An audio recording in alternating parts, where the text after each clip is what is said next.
Hi friends, there are some days I really just don't feel like cooking, but there's not a lot of pre-made options outside of America. So I oftentimes try to do something that's a whole grain, that's still pretty tasty and that my kids will enjoy, and popcorn fits that bill. So I've learned how to make popcorn on the stove. No microwaves, no fancy gadgets, just a basic pot and me and my popcorn. I'd like to show you how to do that today, that you might have an easy snack that's a whole grain. Enjoy. All right, first things first, I've added about a tablespoon of non-flavored oil into my pot.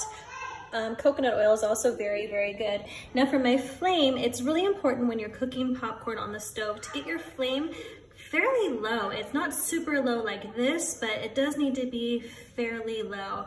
If you're doing it on a regular stove that may be electric, I'd say about a number 3. Next, I'm gonna add half a cup of popcorn kernels into my pot and just kind of shake it around to get them in contact with the oil. And then I will add a lid and I'm gonna let it sit. I know some schools of thought say you need to shake the pot, but I find you really don't have to.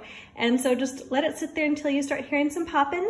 And then once the popping starts to die down, turn it off. Easy enough, right? Well, you'll see.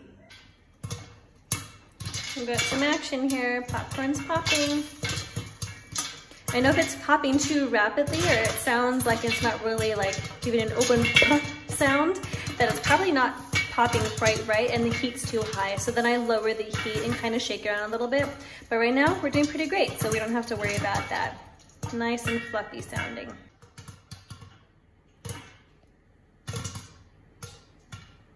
Okay, it sounds like it's slowing down, and once we only hear like a couple pop, pop, pop, we're gonna take it off the stove to make sure that we don't burn what we do have in the pot. If you do burn some in the pot, no big deal, just pick it out and it should be just fine.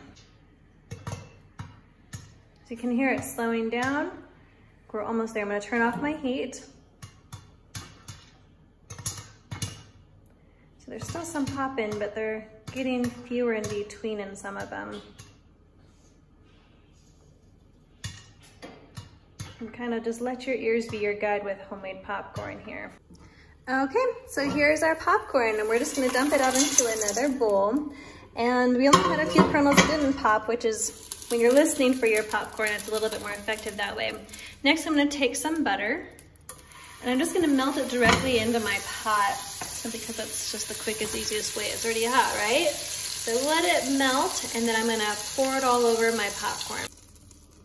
Okay, here we go, just adding it all over. Right, next I'm going to add just a little dusting of some dill weed. It's about a ½ teaspoon there. I'm gonna add a good teaspoon or so of salt. Really, you can add that to however you like.